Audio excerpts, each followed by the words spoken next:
Queen PR, Krista B, those wrestling girls, TWG, Black Excellence, making it effortless. Podcast bringing up women in wrestling. Let's go.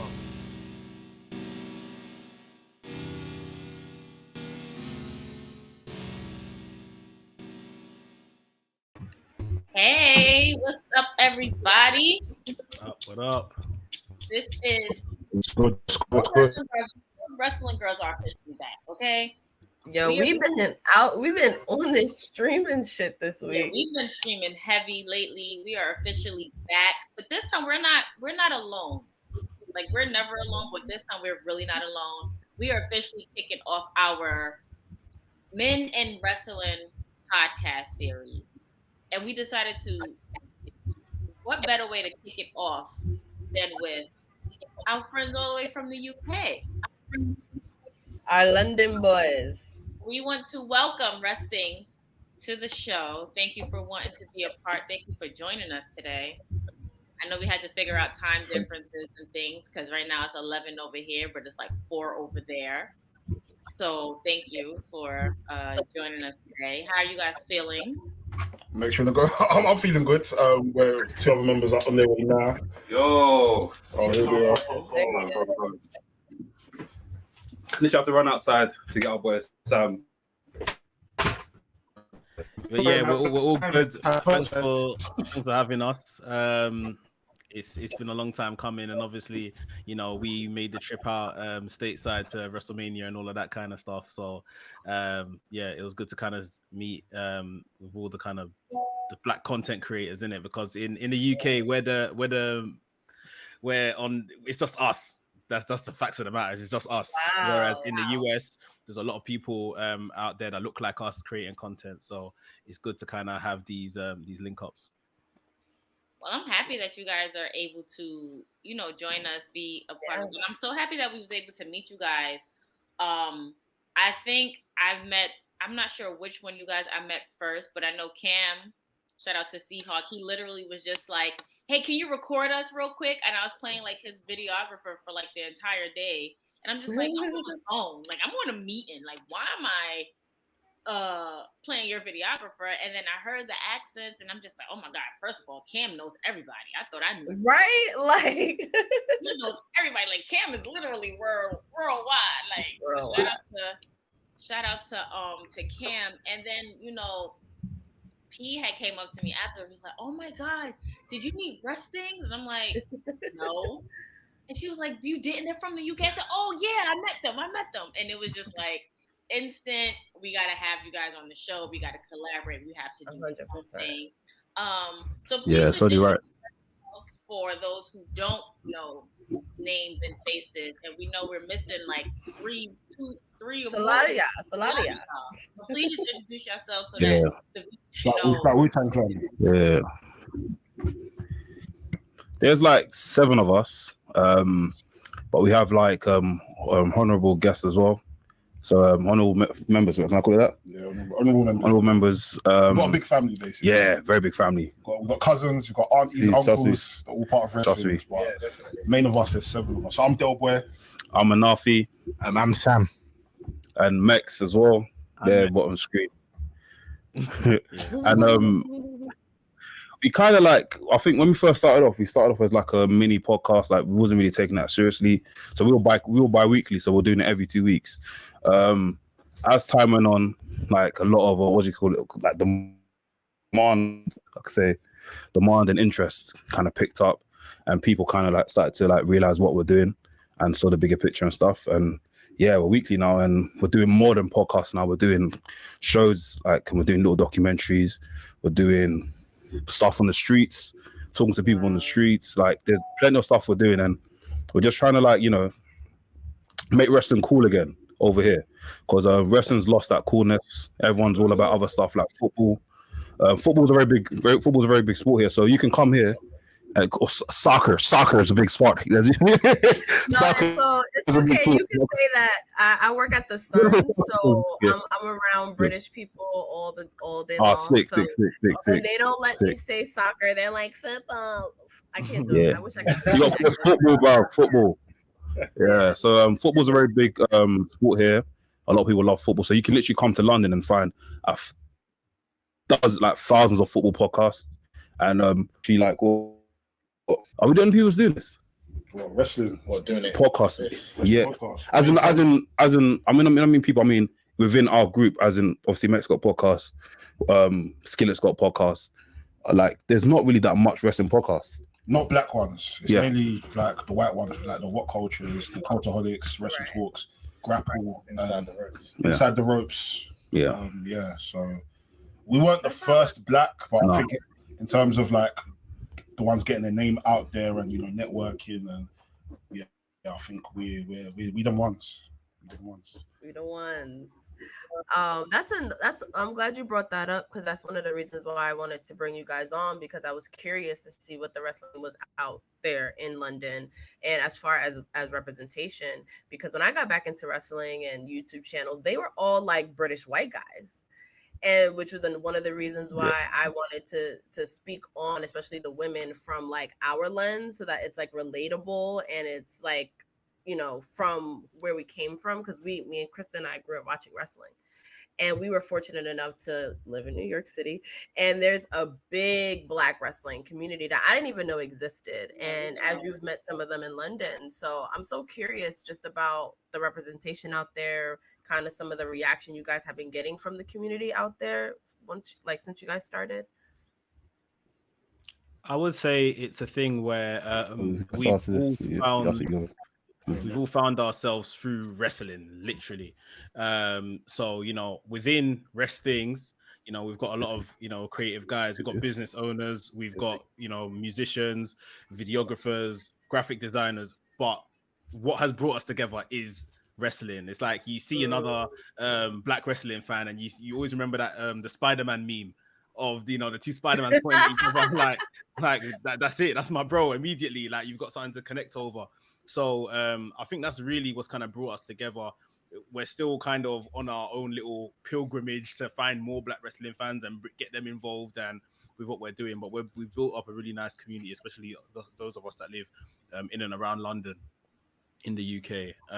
So yeah, yet to reach out to other areas and build that further. But I feel like people know what we're doing, and people can see that, we're stressing at the forefront of what we're doing. It's like, yeah, we're black wrestling fans, and this isn't traditionally a space for us, but we're here making waves. And you know how black people be anyway, but by the time we go to a wrestling show, everyone wants to hang with us because we're making the most noise. We're the ones that are kind of really integral to the show being good.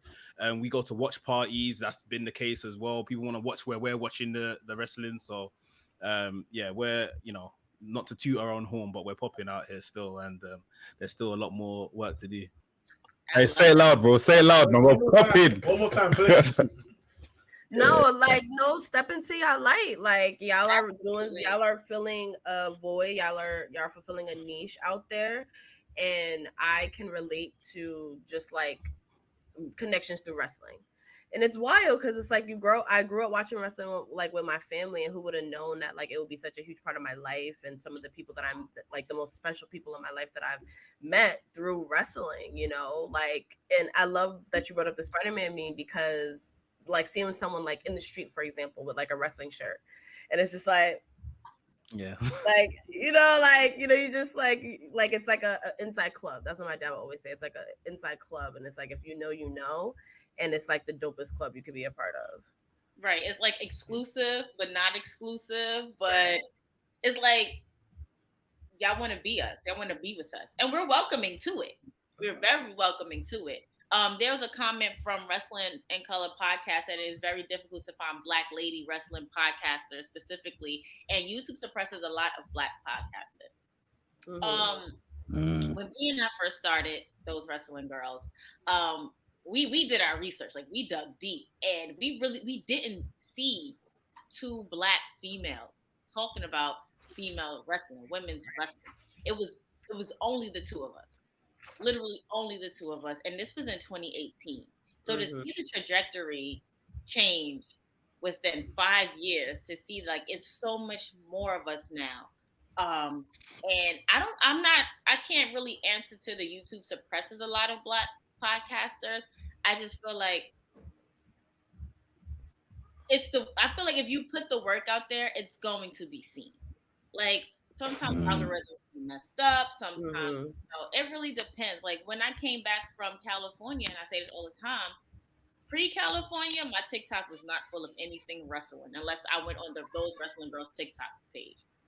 Post-California, that's all I'm watching on my TikTok feed. Everybody's watching more Black people, like who look like us, talk about wrestling, speak about, give their opinions, have their creative juices flowing, right? And coming up with creative storylines to see to see like where it can go next. And speaking of creative storylines, let's talk about this bloodline thing real quick. Because we all bloodline fans, we all threw up the ones. All put up the ones. The Usos lost yesterday, just like them losing at WrestleMania. Ooh. So what's next? Like, what do y'all think is next for the bloodline? Because technically, I think I saw on TikTok the Usos were officially kicked out of the bloodline because they lost yesterday. Wow. So what's next? Like, where do you want it to go next? And who, if anybody, can dethrone Roman? I think, it's time to have a civil war in the family. And we already saw it yesterday when Paul Heyman was like to Solo, when the match is done, you know what to do. And he started strapping up his hand, like in the position of a gun. So I think like probably Paul Heyman and probably Roman Reigns are going to probably turn Solo on his brothers. Then we'll have like a beef between the brothers. Then that's when we'll probably get, eventually somewhere down the line, we'll get Jay versus Roman and Jay will get back in blood in it. So we're looking forward to that. Like Dale's been saying for years. Is it years? Can I say years now, isn't it? A whole year now. He's been saying that the whole bloodline thing kind of came from, you know, the whole bloodline thing kind of came from Jay and Roman. That was the initial beef, right? Then it kind of spurred out to different sort of things, and obviously Jay had to like allow the whole thing and stuff. And yeah, I think we're getting it now. We're getting it now. You same thing? That's the same thing, right? I love that. I think it's definitely going to be a civil war. I feel because there's tension already, and Sammy's already planting the seed, getting into Jay's head. So I think it's only going to be a matter of time before sparks go all over the place, and I hate you and I hate the tribal chief, and and acknowledge me, and then it just goes out of control. So that's what I feel. That's going to happen. So yeah, definitely. Yeah. Makes you. I'm here for it too. I like violence. I like chaos and all that. So I'm like, let it work. All the time. Sometimes. All the time. You have your ideas? You have your ideas on where it's gonna go? I think the focus is gonna shift now, as it's been like Sami Zayn and Jey Uso for a minute. I think the focus is slowly shifting to Solo now. Like Solo's gonna be the one that kind of has to pick a side now, whether it's his brothers or this role as the enforcer next to Roman Reigns, and I guess the exposure that comes with that. But yeah, I think they're invested in Solo and giving Solo the rub at this point. It's been one of the greatest stories over the last year or whatever. Right now, I'm just giving it grace. It's not in its boom period as it has been over the last couple of months, but because the story's been just so good, I'm just prepared to kind of wait out. We've got this draft that's gonna long things out over the next couple of weeks. Once the draft is all settled, once Backlash is done, I think we're gonna settle back into this bloodline story and just see what's gonna happen. So I'm giving it grace for now to see what comes of it. Okay, so whoever's running this Wrestling Realm account, I just want to figure out how is it all Sammy's fault? How is it all Sammy's fault? Because if you look at it, this dissension in the bloodline has been brewing for 3 years now. 3 long years it's been brewing between Roman and Jay going at it when Jimmy was out, and then Roman using Jimmy for Jay to say I quit, for like the Wilson moments to put the lay over Roman. Like this has been brewing. Like even when they accepted Sammy into the bloodline and Jay was like, no, I don't trust it. I don't trust him. I don't like him. You're not my dog. You're not my family. This, that, and the third. So it ain't Sammy's fault. Sammy, he broke Jay's heart. Roman broke Jay's heart too. Who's gonna hurt more, family or not family? Let's Word. just get into Good it. point. So, but I do see. Roman's just out. Say it again. Roman's what? No, I was just gonna say Roman's out here breaking everyone's heart now. What's going on? Right. You know? Like he a heartbreaker. He a tease. Like, come on. Like, You know? Like, What if He he had just don't something give a damn. to do? What if he has something to do with them being split up? Like, I feel like there's so much more to the brand split because it don't go into effect until I think after Backlash, if I'm not mistaken. So a lot can happen in that time, and I'm like all the way here for that. But Sammy, he messy. He wanted to tangle up with the bloodline and then turned on the bloodline. So I'm like, you know, and then you got KO that might turn on him. So there's so many layers to it. I'm hyped. I feel like I don't think Sammy's messy. I just feel like his back was against the wall when it came down to choosing between the bloodline and Kevin Owens. Because if the bloodline is all about family and not turning on family, Kevin Owens is essentially Sami Zayn's family. So what would you do? You're not going to sit here and stick with the popular kids if they're over here bullying or beating up or beating down your family. You're going to be like, all right, I'm out and I'm going to run with my family. So I don't think Sammy was being messy. His back was against the wall and he made a choice. It was hard for him to make, but he made that Sammy's choice. being messy. Oh my gosh. Sammy's being very, very messy. Right. Sammy's Nobody messy. asked Let's him keep to it be a a part of the stack. bloodline. Like you came to them wanting to be a part of things. Exactly. Sammy wanted to go to the bloodline. He fasted up himself. He ran to the bloodline. He was doing all of their dirty work. And all of a sudden, the person that had been turning on him for 4 or 5 years, even more than that, he decided, you know what, I want to back him and I want to defend him. Bro, this all started because of you. If Sammy had kept himself to himself, carried on fighting Johnny Knoxville, maybe fought the whole of Jackass, we wouldn't be here. This is Sammy's fault. I'm so sorry. Can't defend him. He really did. We can't defend him. But at the same time, Sammy's at fault. But at the same time, I feel like Roman Reigns is a narcissist, man. He is, and that's fine. He's a horrible narcissist. You know, when you're in a relationship, God forbid, no one has been in this situation, and you're with that narcissist, and they're just taking control, and they're saying, you know, you have to do this and you have to do that, and it's me. You know, it's horrible. Roman is a Nigerian uncle, basically. Basically, he's basically a Nigerian uncle. Basically, yeah, he definitely is. He is. You know, horrible. Oh man, I'm curious. Do you guys watch anything else? Like, do you guys watch AEW? Like, what else wrestling wise are you guys into? Yeah, we kind of watch AEW.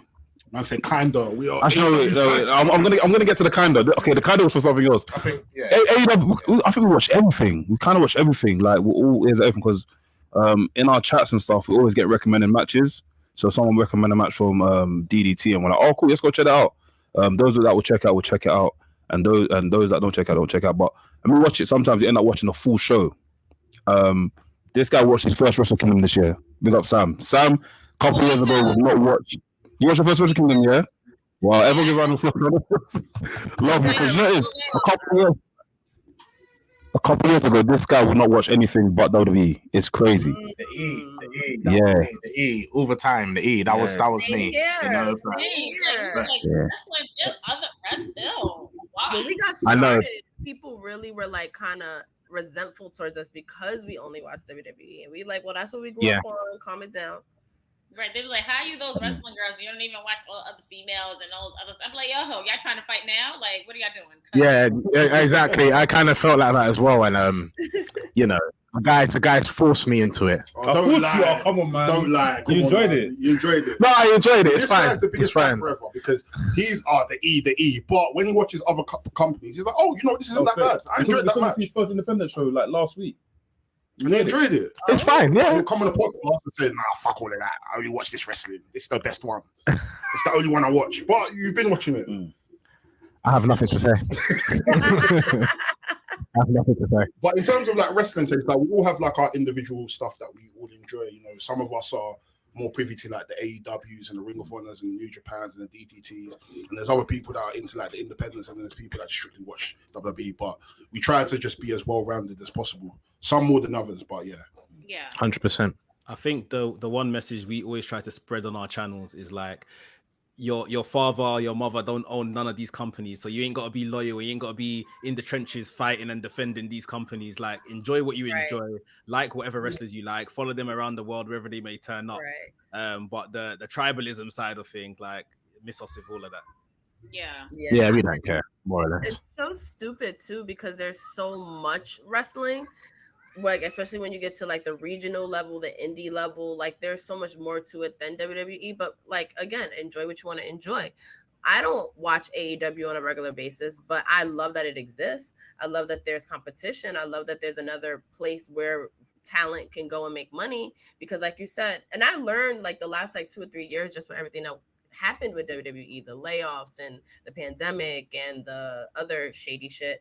I realized like I'm glad that you know, Mercedes can go to Japan. I'm glad that Trinity can go to Impact, and you know, I'm gonna follow the wrestler. I'm gonna support them. So now I'm like, how do I watch Impact? Like that's what it should be all about. Yeah. No, 100%. 100%. I agree. Absolutely. I think that's even same with me. So who was I got a liking for Jay White. I think the first time I saw Jay White, I was like, yo, this is my guy. So I ended up getting a bit more into New Japan because of that. And now that he's in AEW, makes it much more easier for me. So I can now watch him, not at normal time, but like, you know, after 1 a.m. and stuff, not at 6 a.m. and stuff. But yeah, man, it's good. Yeah, you're right about the whole supporting wrestlers rather than supporting the whole company, because these wrestlers will now leave the company and what else you left with in it. So yeah, definitely agree on that. So what's the time difference like for you to have to watch like a WWE or AEW or New Japan? Because for us, everything is like nighttime, 8 p.m., stuff like that on this side.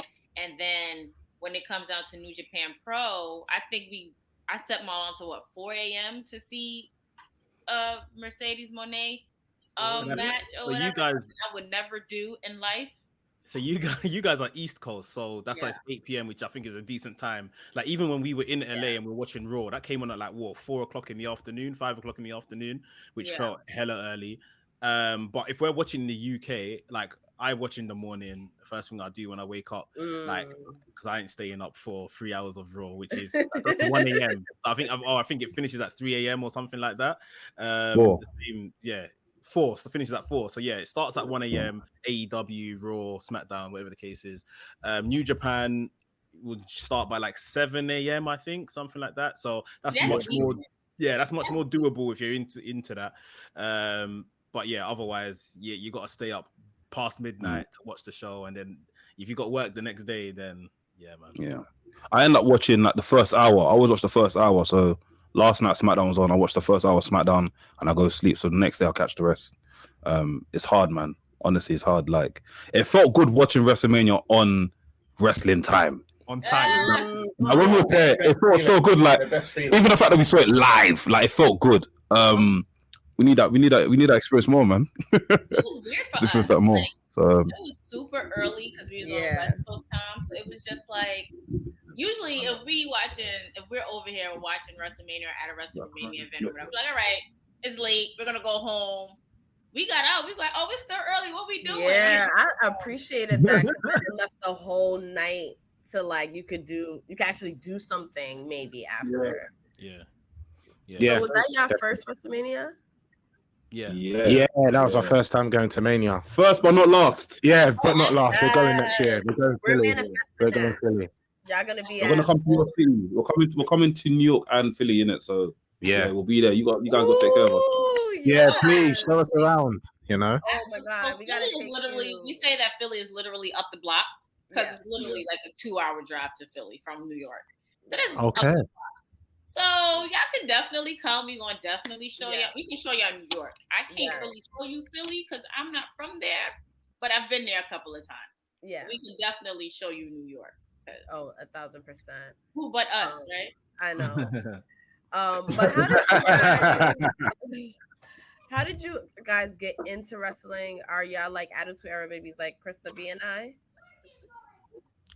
Yeah. Say that again. How did you guys get into wrestling? Are y'all attitude era babies like us? I think we all got different stories. I'm guessing. Yeah, everyone's got their own story of how they got into wrestling. I want Yeah. to hear it. I got in through WCW. Oh wow. Wow. Yeah. So I didn't watch it growing up, so I'm so curious, like how that led to your podcast. Yeah, myself, I got through WCW because in the UK, WCW used to come on after Cartoon Network. So you'd be watching cartoons by 7 o'clock. Cartoon Network will be done, and then I think Clueless used to come on. If you remember Clueless, Love Clueless. and then and then WCW used to come on after that. So my dad was watching a lot of WCW at the time, and yeah, that it just started from there. Oh wow. I would have never. Yeah, like to think WCW was like more watchable out there. Yeah, because I think WWE or WWF at the time was on like cable, like it was. I don't know like how people used to watch it because I found it after a certain time, but I think what I was watching was Sunday Night Heat. Oh, Sunday Night Heat used to come up on like what we call like terrestrial TV, so just free, not on cable. And then I think Sky One used to like have on Saturday mornings like a recap show of what happened during the week. So it was just itty bitty here and there, grab what you can sort of thing. Unless you were paying for like the main kind of cable shows and everything, then you would have it. But yeah, that's why for me I got to WCW first because my parents weren't paying for all of them extra packages on the TV and that. It's so weird how programming works because for WCW to be like on what we'll call like a basic channel, like where it's the free ones, right out there for you. But for us, it was on cable television. It was on TNT. So that was like in the 90s. I think I still remember the channels. TNT in the 90s was like 37 or no, it was like 20 something. And then it went up to the 30s. But it was always on cable. So it was just like, okay, well, we either gonna be watching TNT or we're gonna be watching USA. And we watch USA for Monday Night Raw, and Sunday Night Heat came on MTV sometimes. And then we have to it's just so weird how programming works. And the petty WWF fan in me is just like, I'm sorry to hear that you had to go through WCW to get wrestling. Like, yeah, I think we all got there. We got there in the end, and you'd catch up, and I think tapes and stuff like that was very big at the time. So, or you got your magazines and all of that kind of stuff where you would kind of catch up and stuff like that. But yeah, we were even talking. Obviously, they've announced AEW All In that's going to be in Wembley in London. We were even talking like AEW in London comes on a Friday evening at like 11 o'clock or something like that. So that's like 2 days after it's actually happened, but it still like draws absolutely massive over here, like in terms of just a wrestling show. Like over 100, maybe up to 150,000 people watch that every Friday night, and it's 2 days late. So yeah, it's we get it how we can. Unless you're subscribed to all the stuff and paying for it and watching it at 1 a.m., you just gotta catch it where you can. Yeah, I mean, I hear that. We really are spoiled living in New York when it comes to consuming wrestling. But Wrestling Realm asked, did you guys go to any of those pay-per-views back at the London ones? Nah, man. I was meant to go to Insurrection in 2002, but I misbehaved in school, so my dad said I can't go anymore. Oh no! Right there, that part. It'd be like that sometimes. Yeah. I remember my dad saying the tickets were too expensive, and we never went to a wrestling show. I never went to a wrestling show with my dad until 2 years ago. The WWE Live. That's the first ever time I went to watch wrestling with him. Other than that, it wasn't allowed. Not that that wasn't allowed, but tickets were too expensive. And I think more time they didn't even know where to get the tickets from. And I was still stuck in the 90s, the like 90s. So like I was watching WWF Superstars on tape, like over and over again. Yeah, same. Like I had one tape, I didn't have cable, so I was just watching Hulk Hogan leg drop flipping Iron Sheik over and over again. It was only when we moved houses, and there was a boy moved houses. I was in like end of primary school, and there was a guy called Charlie, and he was my tape guy. So I told Charlie, record ECW one night stand. Record this for me, and he'll record it and he'll give it to me, and I'll watch it. I'm like, oh, thank you very much. And that's how I caught up on wrestling. But yeah, as I got older, obviously managed to find streams and all this stuff. So thank God for the internet. Definitely. I was definitely the VHS guy as well. But it was my father. My father would, I don't know where he would go, but he would get tapes of the Royal Rumble 94 with Undertaker, and that's why Undertaker's my favorite wrestler. That was the first wrestler I ever saw, and I thought, who is this zombie? I was absolutely terrified. I can't see his face, and then when he does the oh my god. Yeah. Okay, that's crazy. I wasn't really noticing, but that's crazy. Yeah, I love you. You know, but Undertaker's definitely. biggest fan. He has no merch, no nothing, no figures. Can you roll your eyes back? of course I can roll my eyes back. Hey yo! no, not like that. You try to set me up. You try to set me up. Don't be silly. You're not trying to set me up. Oh my gosh, and she's got a figure. He ain't got figures. He ain't got I was poor. Listen, when I was young, but you know what I used to do? When I was young, yeah, I was really poor, like at the time. He's poor. I don't know why I confirmed. No, it's okay. You're poor. I said that's the You see how I get insulted here? But no, Walked right into that one. You walked straight into that one. I know. To the door, bro. You know, Undertaker's definitely my favorite wrestler. But yeah, I was watching cassettes. My father would show me. He would give me WrestleMania 2000 as well, which was epic as well. I had that. Yeah, I had the there used to be a shop called Woolworths in UK. We got to everyone that you remember Woolworths. So you'll go in there and there'll be like a whole array of like cassettes. So you'll pick your cassette. And I remember WWE had Silvervision back in the day. Do you remember Silvervision? Silvervision cassettes. That's the legit WWE copy. The one with the back. You got the back. You got all the matches that's happened there. You got all like the time and all that sort of stuff. Silvervision. If you got that, yeah, it's good. So I remember we bought the PlayStation 2. I remember the PlayStation 2. You can get 2 free DVDs. So I picked the Rey Mysterio documentary, and I picked what else is I picked? And I think I picked WrestleMania 18. The Rey Mysterio one when he was jumping in the sky. Yeah. That documentary was very good, and he went back. He saw his house and all that sort of stuff. So yeah, that's what. See, with stuff like that, that's the time you ever get to watch it. And same thing, watched it over and over again, And I think I had a bonus song. He had a music video in there as well. Where Rey Mysterio was rapping. It was quite sick. So yeah. Wait, who had a music video? Rey Mysterio had a music video. Yeah. It's called. What's that song called again? It's called. He's rapping in Spanish, and it's like. Why do I vaguely remember that? Okay. It's like I had the music video, and then after like I was so surprised. I was like, "Wow, Rey Mysterio can rap!" And it was like a few of the guys just chilling on cars, low riders, and just like yeah. No, I think it's white. I remember being white. But the first scene, he's walking near a club or something. Then he just starts rapping and stuff. And yeah, like I said, over and over again. So. Oh wow. Yeah, okay. So the story behind this figure, real quick. So. As you know, I work with, you probably don't know, I work at Hot 97, so I work with Peter Rosenberg. Oh, sick. So, we're in the process of like shifting and cleaning things out. So I go to my desk one day when I get back to work from California, of course, and I see this on my desk because they know that I'm that wrestling girl at work. So they see this on my desk, and also I see this Andre the Giant figment on my desk. Crazy. So I'm just like, oh my, like I literally dead stopped a sentence and just stared at my desk like, who put this here? Oh my gosh, thank you very much. And The Undertaker was my sister's favorite. My sister used to watch wrestling, her favorite wrestler. And I'm just like, why not have the dead man on my wall rolling his eyes back? Pause. And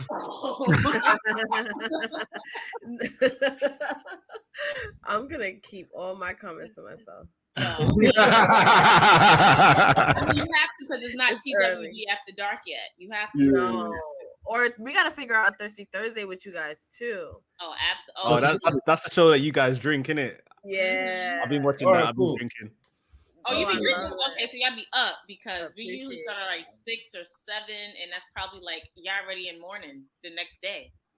Right? That's cool. We'll make it work. Yeah, we'll make it happen. Yeah, that's fine.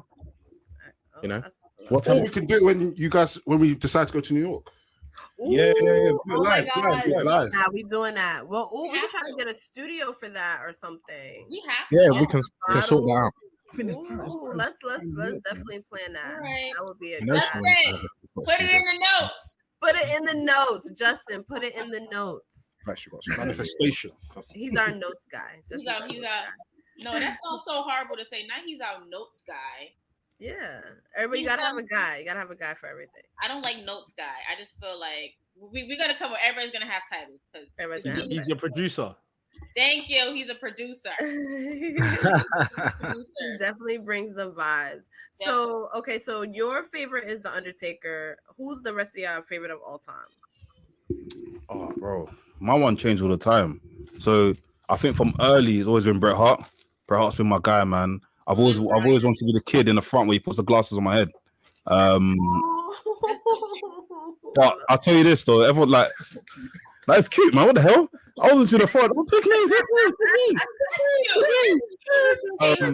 This. I feel like right now when I say this is very controversial, but from young, and I'm not even blaming the tapes in it. I just obviously I'm from that childhood of like the golden age with Hulk Hogan and that. So Hulk Hogan was one of my favorite wrestlers before the whole scandal and that sort of stuff. I just like the way it was shrouded in it. It's shrouded in it, and I think to this day, the man them still grooming for it. Like I think episode 1, when we all went around and we just obviously said I wrestled again, and I just got cooked for a good hour.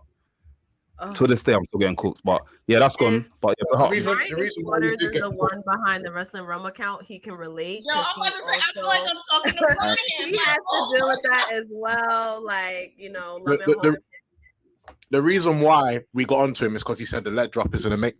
Because he said the reason why we got onto him is because he said the leg drop is an amazing finisher. Unbelievable. Let's get to that. Okay. I believe the leg drop is mad effective. Depending on who does it. Cool. If Yokozuna gives you a leg drop today, match done out. Good point.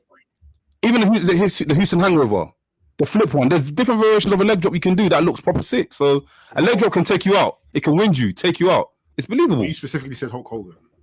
Hulk Hogan's leg drop was effective at the time. It was a powerful leg drop. It was a game breaker. Once you drop the leg drop in the 90s, the match is done. No one's getting up from the leg drop. Anyways, my favorite wrestler of all time is Chris Jericho. He's my favorite wrestler of all time. Wow. Ooh, yes. I don't know if you guys ever had the show Drop the Mic over there, but it's basically like this freestyle show where all these different celebrities and stuff come together and like freestyle and roast each other. And Chris Jericho was on there going against Layla Ali, and it was the most funny. Right. I remember I see that actually. Yeah, I did see that. Yeah. And then I saw the one with Jerry Springer and Ricky Lake, and Jerry Springer really decimated Ricky Lake. It was the craziest thing ever. But wow, like okay. I've never heard anybody say Chris Jericho is their favorite wrestler. Really? Wow. I feel like a lot of people. He's in their top 5s or top 3s. Yeah. I've never heard people actually come out and say that Chris Jericho is their favorite. Nah, he's my goal. I think for me, like growing up, like just seeing someone who's just like they're good in ring, their confidence, like he can just change his gimmick, like from what he was doing in WCW, what he was doing in ECW to what he was doing in WWE. For me, it was kind of like, yo, like. I like to be like that. I feel like I'm like that. I just change. I'm able to like. I'm like a chameleon. Like one way I'm here, sometimes I'm not here. You know. He was over there. I said he was over there. You have to switch up. You can't let people know your next move. And I love that about Chris Jericho. So you know, sometimes he comes with a fit like this. Comes like you never know. So yeah, Jericho's my goat, man. Yeah. Another thing to mention. Yeah, I feel like Bret Hart's a lot of people's dads. A lot of people's dads. Honestly. When I mean dads in wrestling, like he's literally birthed a lot of moves and not moves, but like a lot of he has. Yeah, sequencing more time. Yeah, like how many times are you gonna see that Bret Hart finish with the pin? How many times are you gonna see that in wrestling? So yeah, man, Bret Hart's one of the best. One of the best, the greatest, man. I love him. I love Bret Hart. Yeah, I've missed the opportunity to see him so many times. This guy saw Bret Hart though. Did you see him? Yeah, I saw him and he signed my world championship belt, which was amazing. And Jeff Jarrett too. Which was crazy, actually. So I was standing behind him. I literally like talked over him just to talk to Natty real quick. Hey, the interview's up. Okay, enjoy dinner. What about you, Matt? I think mine has changed a lot depending on different eras and things of that nature in it. But I think if I'm to take like an average over my entire time I've been watching wrestling, it's got to be Bryan Danielson. Wow. Oh yeah, he's a goat. I think he's literally one of the best, like in terms of just performance wise, whether that's in the ring, promos, drawing emotion, making people dislike him, level of violence. I just think he just ticks all the boxes for me and always has. Like, he's coming back into being my number one. We're leaving a period where it's been Roman for quite a while. Roman's he's still up there, but like I know there's another conversation you guys wanted to talk about, so I'll leave my other thoughts on them too. But Danielson, I'd say, is the average over my span as a wrestling fan. So, Krista, I know yours is The Rock, but besides him, who's your next? Who's your next? Like, if you had another one, I'm curious. If I had another one, yeah, like who's 1B? Like, if he's 1A, who's 1B? You don't. Okay, so I'm gonna do it this way. I'm gonna do from Attitude Era, and I'm gonna do from New Times, because my top 5 Attitude Era of all-time favorites: Rock, Austin, Mick Foley, because my God. Okay. I love me some Mick Foley. I love that. He's the same as me. So Rock, Austin, Mick Foley, Taker. And for number 5, who would be Chris Jericho. Let's not get ahead of ourselves.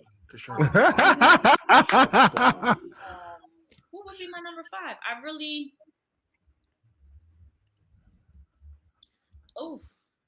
would have to say Eddie Guerrero, because the live sheet still thing, and just like going back and rewatching the things that he's done in the ring.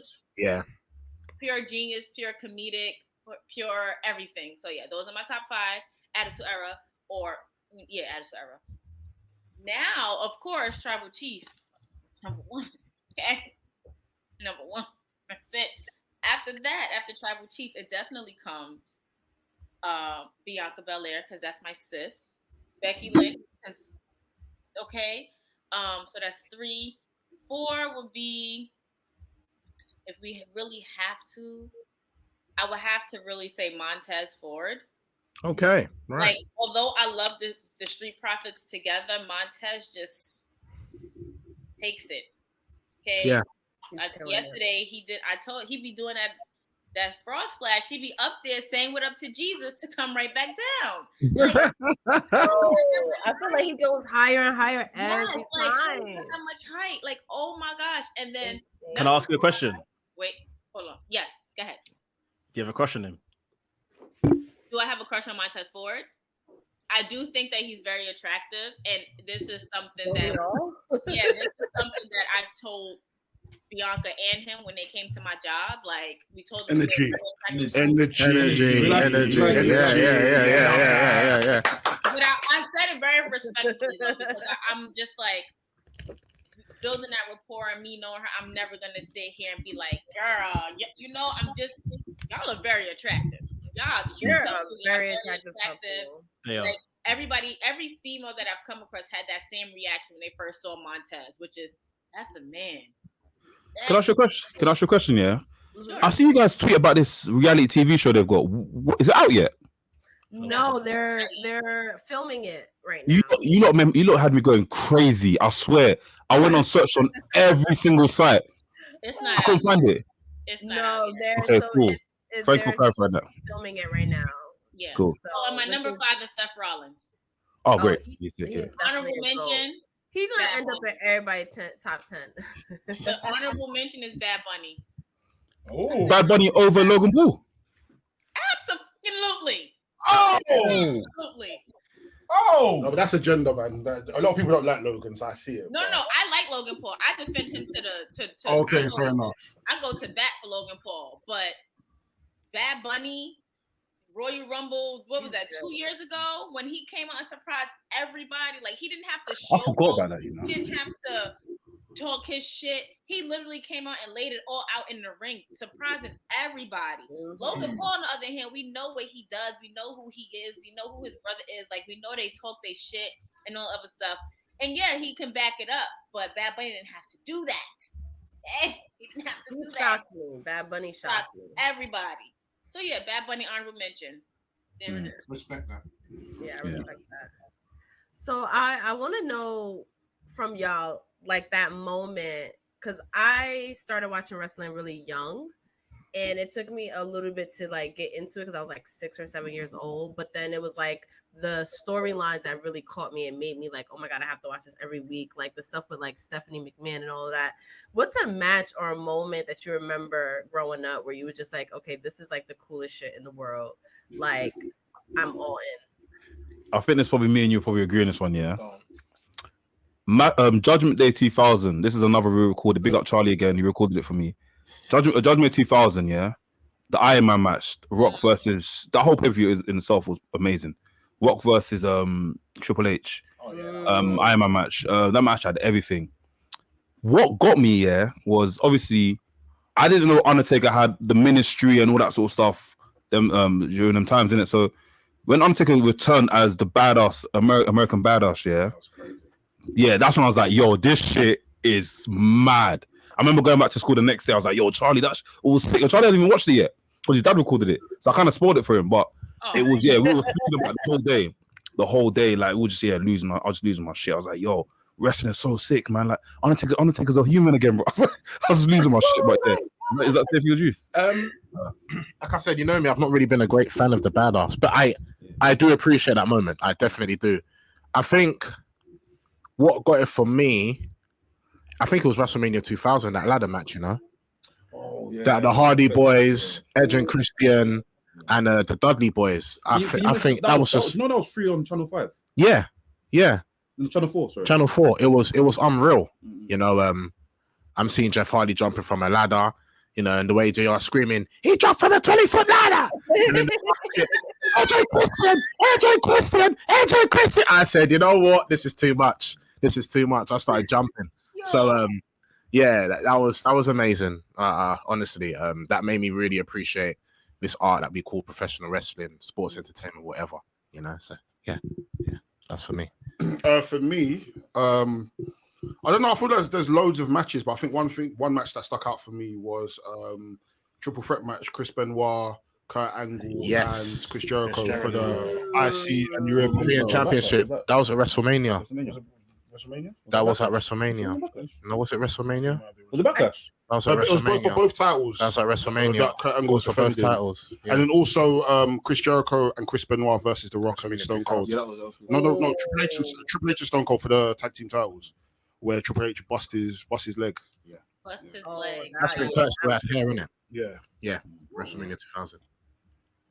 WrestleMania 2000. I actually had that game for Game Boy Color. Okay, so I was, That game was amazing. I was literally playing the matches like on my after watching WrestleMania 2000, and I had the game. Like, let me. I need my Game Boy Color back. I ain't gonna hold you. I had the teal one. I hear it. I fully hear it. I need that back ASAP. I need to find it. I need somebody to ship it to me. I need Nintendo to give it to something. I need my Game Boy Color. Yeah, I'll say for myself, the NWO being a thing, but just before Hogan joined them, like I've always been into Kevin Nash. I got a lot of time for Kevin Nash. I just think the guy is just too cool for school. I see him come through, and then obviously oozes. I just think he's too cool, like honestly. And then when Hogan turned, like, and obviously the reaction to that, I'd never seen anything like that in wrestling. These times I was probably about 5 or 6 years old. So people like bombarding, throwing stuff into the ring and everything was just like proper foreign to me. When Goldberg became world champion, I think what a moment. It was absolutely crazy. And my dad was a big Goldberg fan, so I think just naturally just kind of made me like Goldberg as well. And then by the time I started watching WWE, it was the feud between Triple H and Mick Foley. Yeah. You know, the cage match and the Hell in a Cell, and the street fights. I think that's the first time it felt like emotion, especially as a child. Like Triple H was just the dastardly bad guy. Like Foley was just the lovable baby face. And then that's the first time I probably felt emotion from wrestling. That this thing, if the story's told well enough, like it can make you feel a way, sort of thing. So, and I think to kind of follow on what Mex was saying, because I was having the cassettes back then, so I was watching the actual rivalry, the way you had The Rock, Foley, Kane against DX at that time, and then it led to that steel cage match, and everyone had and the Big Show as well. It was amazing, and then it led to that whole, WrestleMania 2000, and then Foley got eliminated by Triple H, and after the Hell in a Cell match, Foley came back, but it was. Yeah, that rivalry. Yeah, that one was definitely so serious. 100%. You mentioned that rivalry, and I remember like that promo that they cut when Mick Foley came out dressed out as Mankind, and he was like, I'm not equipped to have this match with you. Like, push my body too far. This, that, there. I'm not equipped to have this match with you. But I know someone that is, and he took off that mask and took off his white shirt, and it was Cactus Jack gear under that. Triple H's face, like if shit on yourself was a person, it was Triple H at that time. Because the emotion, and this was before we didn't know what kayfabe was, so we just thinking all of this is like real, like real, like they. Oh my God, that is one of my favorite matches. Like, I don't understand how I could watch that match, but I still can't watch the I Quit match between Rock and Mankind. That was too much, that was man. another one. I was having nightmares. 9-year-old me having nightmares. Like, no. That was a lot. That was a lot. I love those moments. What now I'm also like bringing up kayfabe. What's like a funny moment when you realize kayfabe growing up? Because like, when I got back into wrestling, like in my early 20s, like there's a lot of things where I was just like, that's not true. Oh, that's not true. Like, okay. What's a funny one that y'all remember being like, oh shit? I can't remember the exact moment, the match that this was in, but I was watching something once and I literally saw the referee hand the blade to the wrestler. And I saw him obviously like change the cameras. Remember back in those days, he used to show the crowd and then they used to bring him back to the ring. I was bleeding. And I literally saw that. It puzzled me for so long. And then I think maybe by then anyway, people was around you start telling you, wrestling's not real and stuff like that. And you're holding on to the hope, innit? You're holding on to the hope that, what are you talking about? It's real. Like, but I think that one particularly was the final nail in the coffin for me. I think I remember because I've watched it over and over again. I remember watching. I think I was watching an episode of SmackDown, and I just realized they weren't even hitting each other properly. Because obviously, when I'm young, I'm seeing that like I thought these guys are throwing like full punch uppercuts and that sort of stuff. So when I watched it back slowly, and I'm seeing The Rock not even spit on his hand when he does the what do you call it? What's that? What's the the combo? Like I just like wait, what the heck? But obviously, it didn't throw me off in it. It made me like even more, Maybe like, I was like, "Raw, that's cool, that's sick, man." Like the art, like you said, the art form, yeah. Obviously, we have people like I don't know if I'm meant to mention this guy's name in it. I want to call him Cole Buxton. You have people like Cole Buxton going from the top rope doing flying headbutts and stuff. But even that one there, I was like, sometimes I feel like he did hit it. You know what I mean? Do you know who Cole Buxton is, right? Chris Benoit. I didn't know if I'd like to say this guy's name, but yeah. Before, is it? Oh, she did hit it. Yeah, it's it. Yeah. So that one there, I was like, okay, cool. Is that even kayfabe or not? Even when he used to shake in the ring, when he used to do it, he used to do that. The CTE imploding in his head. Do you know what actually got me? Boogeyman eating the worms. They're real. Or when Boogeyman ate the virus on Jillian's face. Yeah, sorry. The steak, he had the steak. Relax, man. I said that was sick. Filet mignon steak. What you on, bro? Filet mignon steak was literally attached to her face. When I saw that, I thought to myself, oh man, this is horrible. Well, I love that. I can't lie. The filet mignon. Yeah, but it was fake. But I thought, right. It was more of like a. It was so nasty. I think my kayfabe moment. Jesus, there's a lot. And I feel like one of my kayfabe moments as I got older was when Triple H got kicked in the face and he's standing there mad long to fall. Oh, My wife was just like trying to like blow him. So Fall down. Wait, Stand pause, All right, we get it. But you know what I mean? Like he's trying to like do things to make him fall, and Triple H and Shawn Michaels was just, you're not gonna spin. Triple H kind of like does like a one step. The Ric Flair flop. Hits the mat, and then going back further, when Billy Gunn used to do the same thing. Like he would get hit, get up, and then literally like do a step and hit the mat really hard for no reason. I'm like, bro, you're overselling it. Another kayfabe one was the whole Triple H calling Kofi Kingston. I was like, didn't you used to be Jamaican? That was funny. Oh my, that was funny. That was great TV. That was great TV. Do you know why? Because I've been waiting for years. I don't know anyone from Jamaica called Kofi. Honestly, I'm Ghanaian myself. So me seeing, when I first saw Kofi Kingston come out here, I remember I went on Google and I typed in Kofi Kingston's real country, and I found he was from Ghana. You know, after like as time was going, I was like, this guy needs to come out with a Ghanaian gimmick or some sort of thing. I'm not talking about Kamala sort of stuff. I mean, as in like him wearing like the colors of Ghana and whatnot and stuff. So when he said, "Are you Jamaican?" I was like, well done for exposing this guy, bro. That was a good one. Kofi, if he's a sucker there, bro. As well. Yeah. So speaking of that, how did you guys feel what's your kayfabe moment? Oh, I have so many. It's embarrassing because I was so like in it, like because I was so young and I was really into the storylines. Like I thought like when they went back in the curtain, they like disappeared, like they didn't exist anymore. Like I was just like, and then when I turned like when Raw started, it's like okay, cool. WWE game. Loaded. Just load into the next week. Yep, I truly believe that. I was really into like me and my sister. I grew up watching it with my twin sister. Like we would like stay up and just be like just talking about the storylines, like Kane and Undertaker. Like we were so into that. Like when the Undertaker was terrorizing them. Yes, I thought that was my favorite. Was that? Finding out that Kane was born in Spain. Yeah, when Kane was Spanish. Horrible.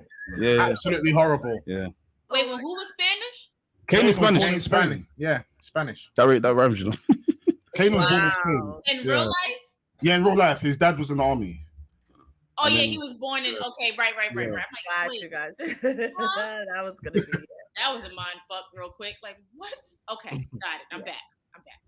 Yeah, that was definitely something that I didn't know. I thought Edge and Christian were brothers for a long time. I mean, technically... yeah, they're practically brothers. Yeah. They're practically brothers. But I believed a lot of it, and I always think a lot, and we talk about it a lot on our channels, like with social media and blogs, and just like, do we know too much about our favorite wrestlers? Because you know, you guys brought up Chris Jericho, and he was one of my all-time favorites. He's like one of the first wrestling shirts I ever bought.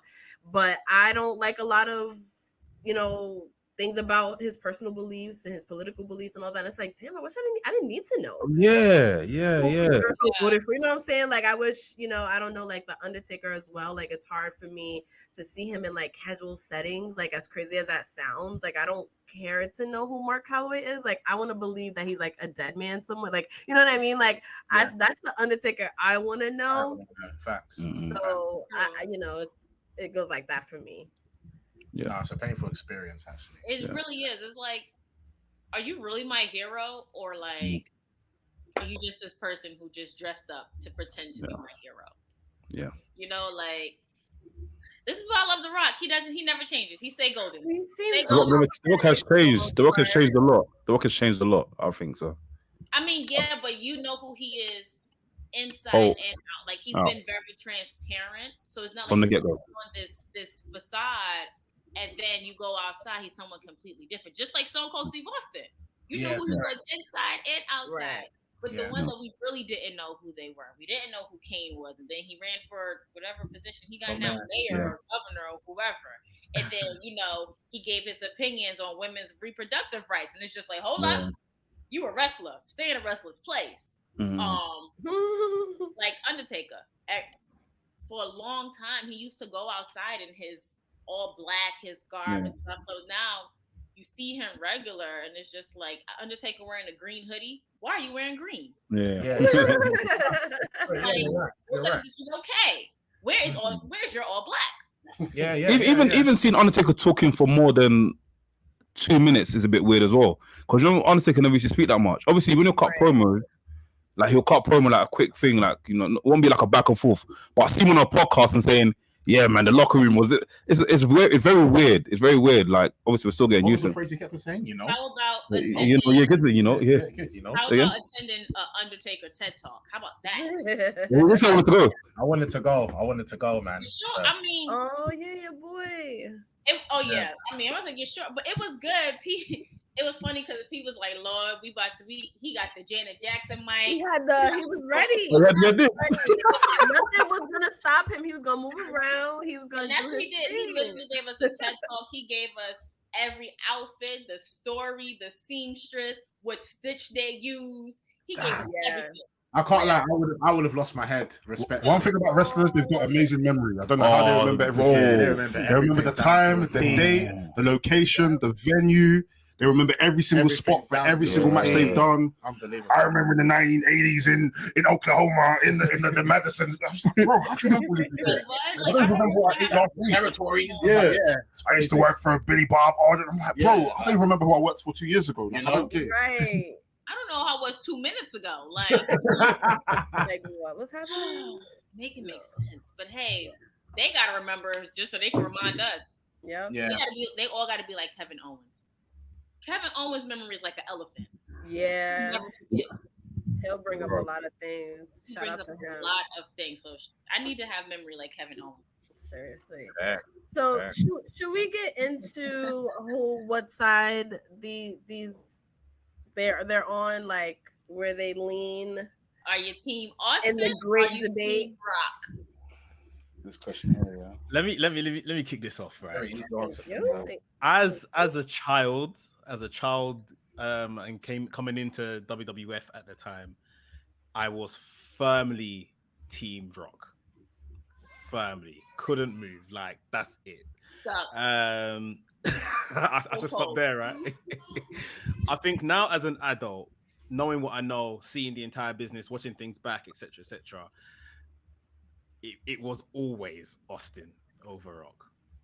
Like that's what the answer should be. Like, but I just feel like the Rock at that time was just great entertainment, hitting on all cylinders. Yeah, he was definitely something special. Once he got going. Fair to say. I'm not gonna. That's definitely fair to say. Yeah. Team Rock all day, Smokey. All right.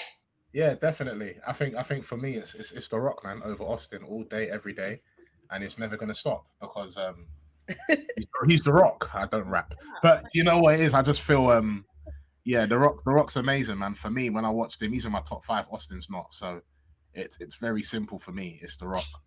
He's electrifying. He has the eyebrow. He has the attitude. Even in a nation when he's all doing that, taking a mick out of Farouk and. He's just got it all. He's got the swag. He's got the sauce. He's chatting up all the girls. After him. Stratus. Austin weren't doing that. Austin's stunning everyone and just being a drunkard. You know, like drunkard. Wow. Okay, everyone wants to drink alcohol and beat up their boss, no problem. But The Rock could beat up the boss too, and he was just swaggy doing it. So it's funny you say that because growing up, I was I lived in a Rock household. I was the only Austin fan, and my dad, that's how he would troll me all the time. He would just be like, "Stone Cold just a drunk."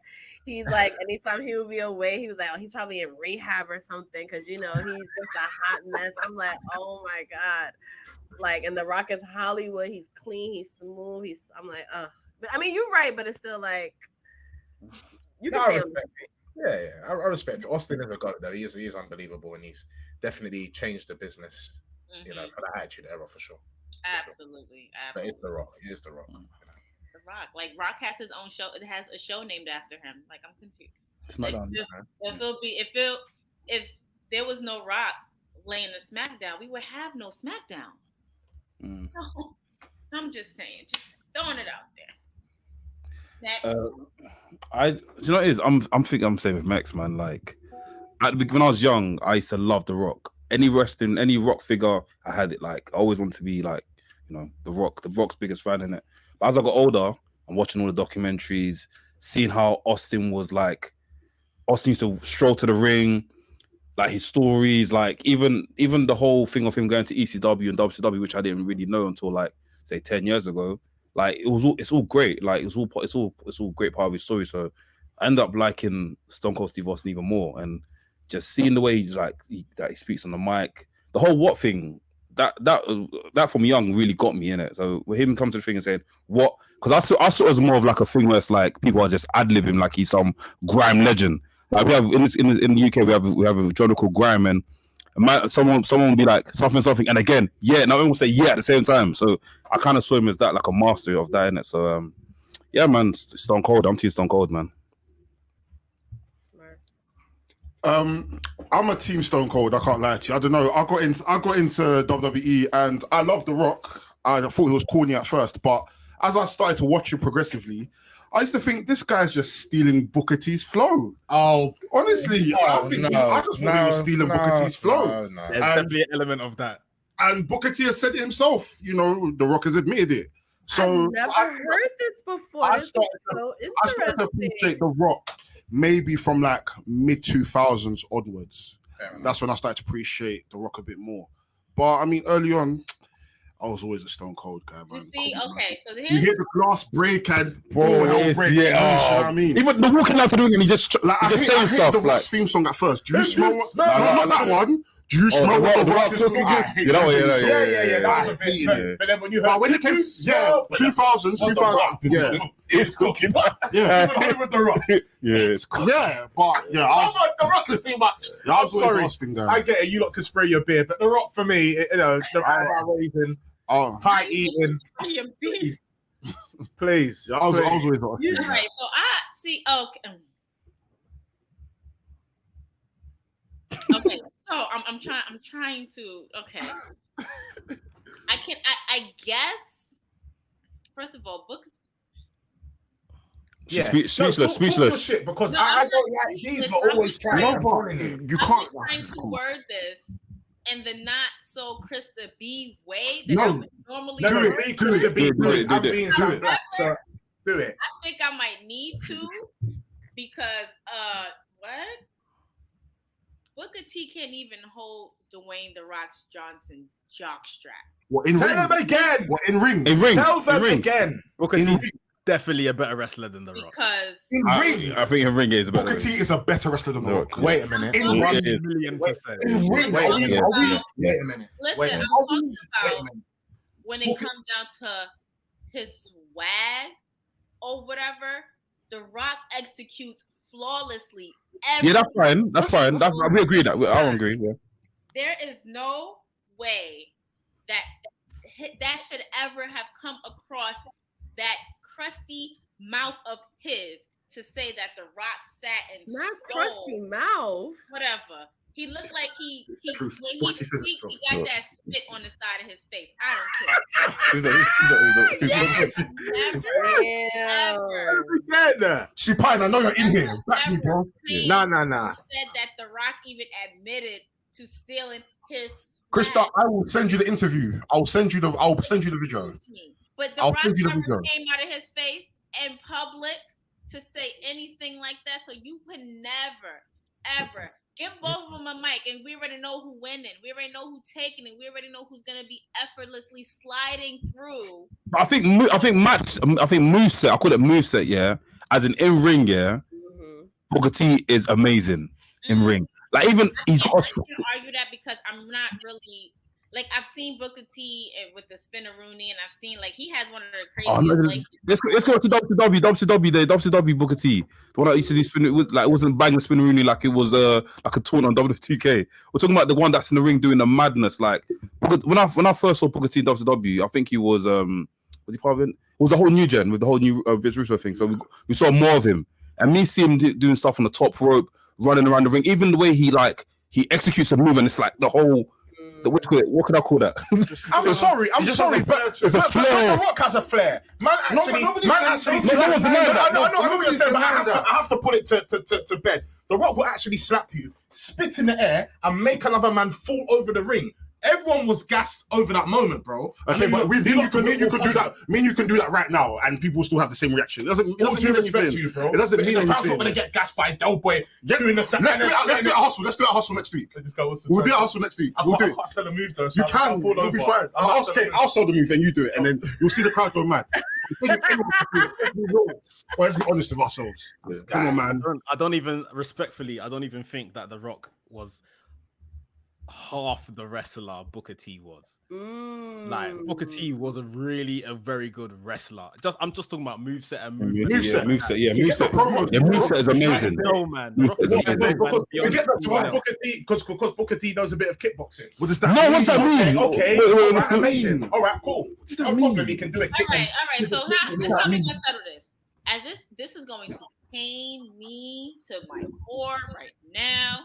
However, I will go back to watch some WCW on the some of Booker T matches in WCW during his Harlem Heat days, or even by himself. The Harlem Heat days were good as well.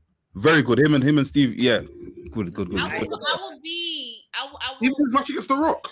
I would what? No, Booker's good. I'm not even trying to deny it. I'm not denying it. But I would go back to see, and I will be very impartial with a decision. However, Booker T needs to watch what he says. That I agree with. For sure. Yeah, we know that. We know that. Yeah, agree with that. I'm not giving them props, but like, be honest sometimes, you know. May I ask why y'all don't want to give Booker T our props? Is it because he kind of he's putting our people on blast, unjustifiably, like because he's on Tom? Okay. Yeah. He's coming. Adekunle, as we say. He's Adekunle, as we call him. I feel like Booker T has a duty to black wrestlers. Don't put these people on blast. If you have an issue with what they do, or if there's certain things you don't like, or you think there's certain things they need to improve on, I don't think you need to go on a podcast and speak about it. No. I feel like you need to DM them, get their number, and have a conversation. Help them do better. Yeah, you know what? I feel like you can improve here. Like have a constructive criticism. Yeah. Don't put them on blast. Don't demean them and diminish them. Don't knock them down when they're trying to get up, because at one point you were probably in their same position. 100%. And if you felt if you are doing to them what you felt, how do you think they feel now? Like you should take that and change it. Don't follow that same path. Like, oh, but this is gonna make you tougher and this, that, and the third. Like mental health is a real thing nowadays. Like you don't know what your words can say to fuck up with somebody's mental health. Like words hurt. Look at what happened when Sasha mistakenly injured Paige in a live event. Look how bad that literally took a toll on her due to social media alone. So to have somebody that you look up to, that people say, oh, is this, that, and the third, and they over here reading you for filth instead of give you constructive criticism just to appease the person that don't even look like us, that don't know what our struggles are on a regular. No. And my problem with Booker T as well is that sometimes I feel like he doesn't realize that and don't get me wrong, as talented as I think Booker T is, I feel like he should have won the title maybe a few years before. Booker T won the world title on a formality. Should have been Triple H. Let's be real. Booker T won the world title in WCW on a formality because all the big stars left and all the management left. So it was like, who's left? Who can you give the belt to? So Booker T needs to act accordingly and cut according to his cloth.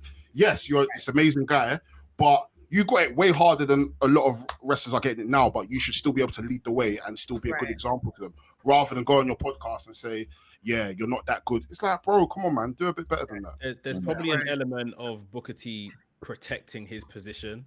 1,000%. He doesn't want anyone else, another black wrestler that is, to come along and kind of, be regarded as one of the best, someone that's won 5, 6 or more world titles. So he wants to, hold that accolade. And that's why I think he's, this is someone that he has a wrestling school in it. He is bringing through the next generation. So this ain't how he speaks about the people he's bringing through. For anyone that watches NXT, obviously he trained Indy Hartwell, he trained Roxanne Perez. The way he waxes lyrical about them on NXT, like wants the whole world to know these are products of, you know, people that I brought through, sort of thing. So, you know, he knows how to give praise and probably constructive criticism as well. So when it's your people, do the same. You know, we're still the minority here. Like, I was just about to say, like, he gives it to those who don't look like us. Yeah, like you don't. It's almost like he's harder on us than he is like other people, and it's public, which is weird. Which could be a sign of tough love. Like you could see yourself in a situation and like say, I don't know, if it's your brother or sister, you treat them harder how you might treat someone else outside because you want them to do better. But at the same time, he is a listened to voice in this community. So he can't be just going out and saying things willy-nilly. Like, yeah, you've got to just take it offline sometimes. It's not everything, you know, come up with a headline just for a click and then you're throwing someone else under the bus, you know, or damaging people's mental health because of your comments. Right. That's why I loved when Sasha Mercedes checked him on, I think it was Raw Talk or Smack Talk or whatever those after shows they had, and she wanted to address some of the things that he was saying on his podcast about her. And he was like, no. She was like, no, we're gonna address this. Like, we're gonna like, what did you say about this? And we're gonna get into it. So I really appreciated that. And Brian H. Waters is right. Mark Henry, I definitely think also toes the line, and I think it has a lot more to do with protecting your spot. You don't want to rock the boat, you know, you don't want to, like, it became more acceptable now, I think, at least on our side of the world, where standing up for what's right is now like commended, as before where it was like you didn't want to rock the boat, like you kind of like Booker T got his spot, WWE fucks with him, he's not gonna do anything too crazy, which is another reason why I love the New Day, because I think they are a perfect representation. Like, they have a responsibility as, you know, some of the most visible Black wrestlers in WWE. When things were going down, you do have a responsibility, and they took it and ran with it. Like, they were outspoken about Black Lives Matter. They, you know, did a lot of, you know, when they rose their fists on SmackDown, I think it was, I was just like, see, this is important, and I don't see Booker T. in stance of George Floyd. Yes, exactly. And it was like, yep. I don't see Booker T doing that. I don't see, you know, Mark Henry doing that, or, you know, even everything Montez and Bianca do for representation. Like, that's how you do it. So here's where I lost respect for Booker T. And this is where it was just like, even if it was a part of a gimmick, it's still something that should have never happened. Triple H was a part of the authority at this time, and Booker T was going against something that was happening. And Triple H was like, if you don't like it, okay, you're fired. So he got up from the announce table, started walking back. He was like, you see how well I can control you in your career? Now I know that you won't want this job back. So now come back and sit down at this desk and do your job. Okay, I remember that. And I'm just like, even so, if it was real or not, first of all, I would have took a stance in the back during creative, because you're not going to sit here and make it look like you run me like you're my master and I'm your slave. That's what you're not going to do. And for the fact that you can really sit here and talk down to people who look like us, but you got embarrassed by your white boss on national television that people have been talking about for years, you get no respect. You get no points, no kudos, no flowers from me, because end of the day, if you can do that in public, imagine what you're doing in private, what you allowing them to do to you in private. So Booker T, in my book,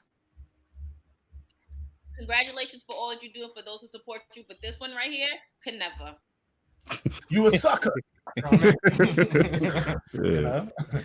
Yeah. I hear it. I hear it. Yeah. I do respect it. You know?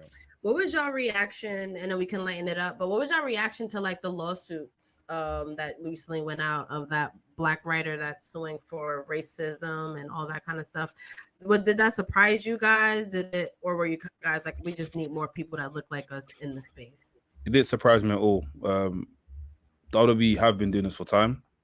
I'm trying to tread carefully on this, innit? But yeah, I'm trying to tread carefully because the stuff I want to say. I'm probably going to say it. No. Say it. I don't know what you're gonna say.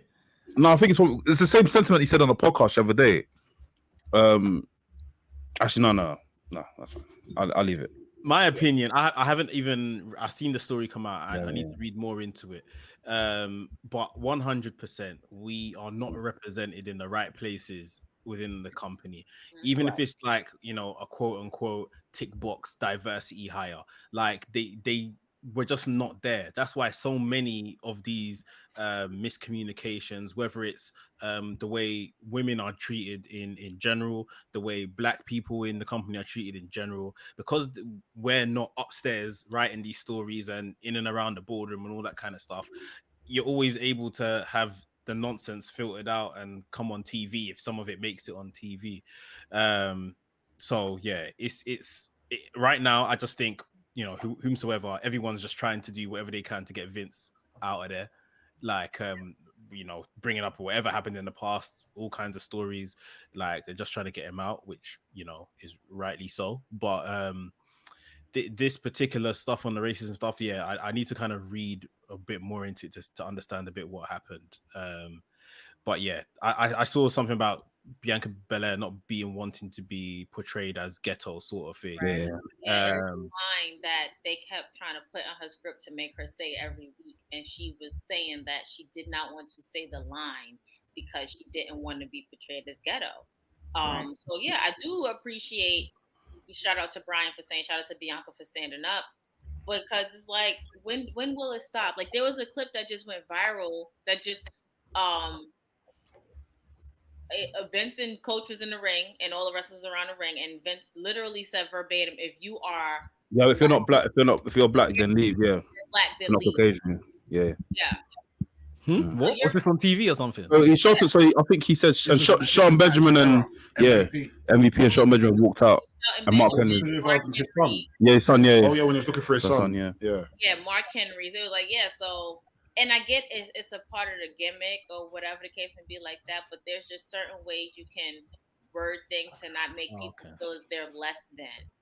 Right. Yeah. So for you to sit here and say that, for you to say, what's up, my nigga, and wear a do-rag in front of John Cena, like, it's just like, when does it stop?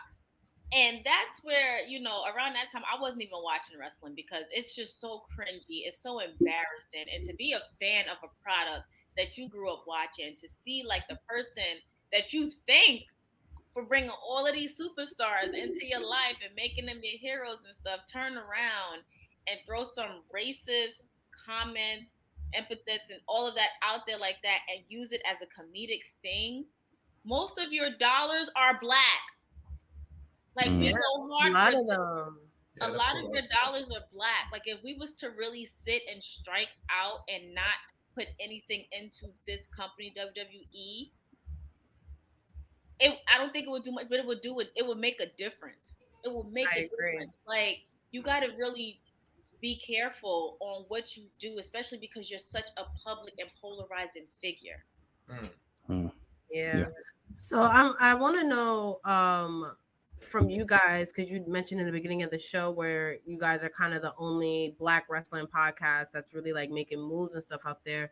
Like, what are some of your goals? You talked about, you know, everyone wanting to hang out with you guys and all that. Like, what are your goals for the Black wrestling community out there in London? I mean, on my end, I think I speak for everyone in terms of this. We want people to stop hiding, because I think that's what one of the issues were, like, coming out. It was trying to find people that we're making this product for. And as time is going on, people are coming out the woodworks, and, you know, they're coming out the bushes, they're coming out of their houses, and we're realizing, wow, there are a lot of Black wrestling fans, but because they haven't necessarily got a tribe of people that they can speak to about it, they just keep it to themselves. So for us, it's just more so, not even just finding more Black wrestling fans, but just showing people that, yo, wrestling is cool. Like, you can be a fly nigger and you can still watch wrestling. Like, there's no need. There doesn't have to be like a necessary look to what a wrestling fan is. And like, just being in LA, it was just like, wow, these are people that we would chill with. We probably would speak to them because a lot of the people we're meeting, we weren't talking to them about wrestling. These are just casual conversations. It's like, wow, these are cool people that we probably just chat to on a regular basis, just chatting about anything. So yeah, and just take over. We're just trying to take over everything, honestly.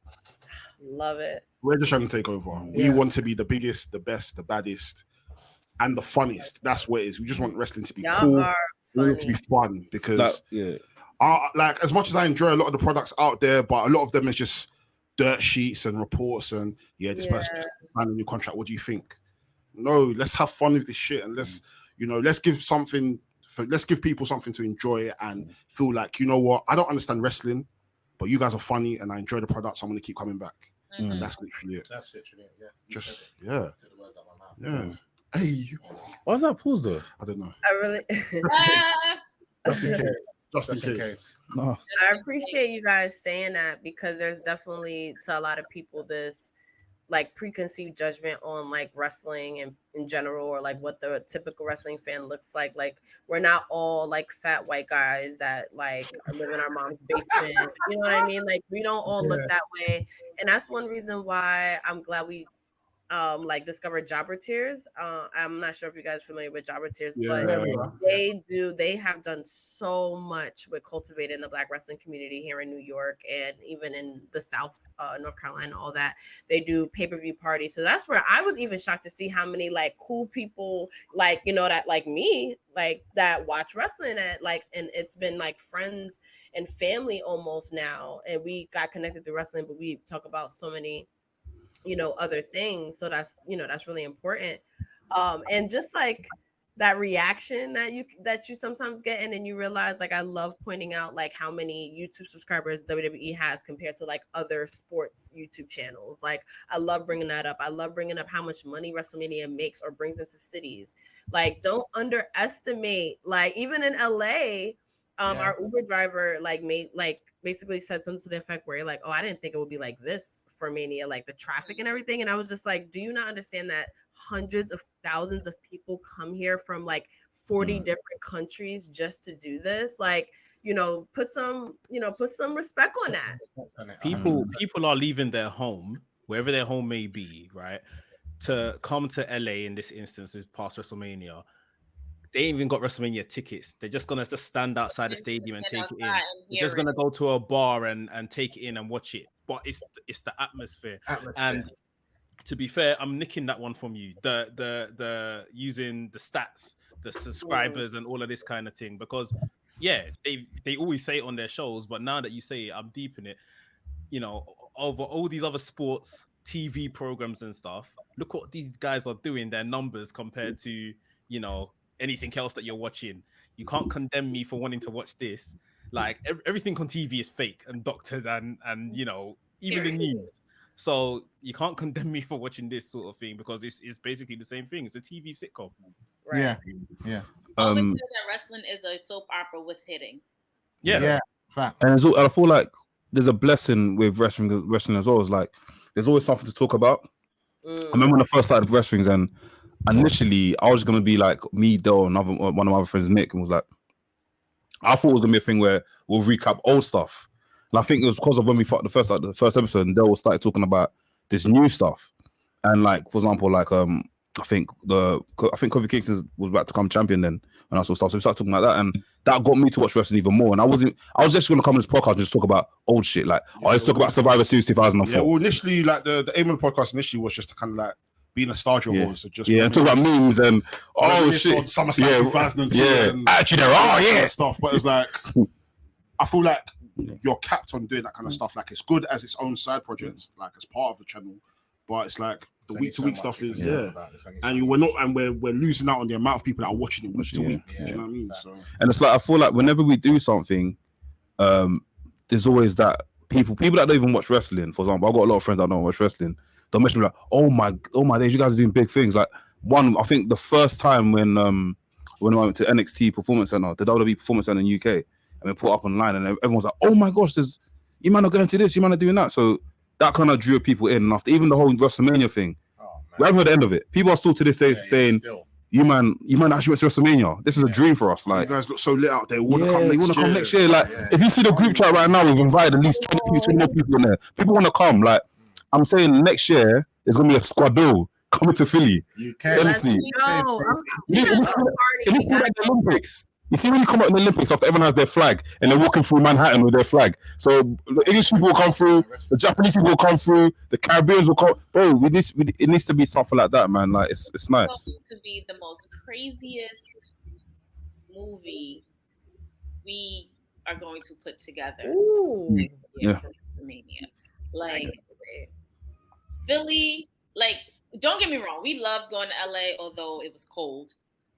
But P and I was just like, okay, can this be over so that we can just drive to Philly? Like, can we just we don't have to? No, pay we had just got to LA and we were like, so about Philly. like Airbnbs, gas and toll, all of that, because it's just like, and the fact that there are more of us in other countries, like when I say us, of course, that look like us in other countries, like you guys in the UK, who are willing to come out and be a part of Philly.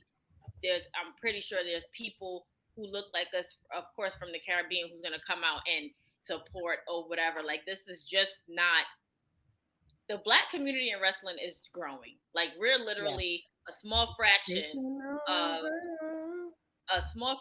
of what's really out there. And once we come together at something as big as WrestleMania Philly next year, we just go back to this episode, okay? Because I said what I said. You can imagine people seeing like the Wale Mania content and us just linking up, and the amount of black wrestling content creators that are going to start popping up in the next year or so because they just want to be a part of that. Yeah, it's like it's going to be crazy. Do you know what I mean? And also, even doing a wrestling podcast is kind of a cheat code with women as well, because you know podcasters get a bad rap. They're like, oh, the podcast are red flag. I'm like, oh no, it's about wrestling. Oh my god, that's so cute. It's so nice. What made you do that? I respect the vision. Men are talking about women's business, but you're talking about wrestling. And body counts. That's cute. Oh my god. Tell me more. I used to watch this when I was younger. Stone Cold, Hulk Hogan. Started or whatever, you know, we was heavy on doing spotlight episodes, and shout out to the sis Trinity.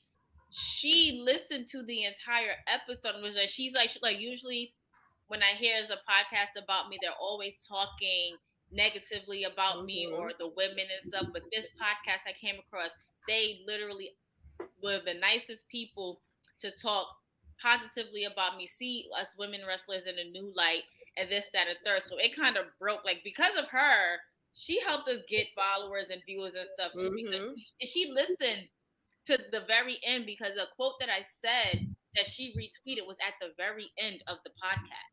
Crazy. Wow. Right. So for her to break that stigma, like literally take a leap of faith to see, okay, if we're going to be bashing her or if we're going to be praising her and applauding her for everything that she's done, it's a scary thing, but sometimes it has to be done. So it is a niche thing that we're sitting here talking about wrestling. We talk about women's wrestling.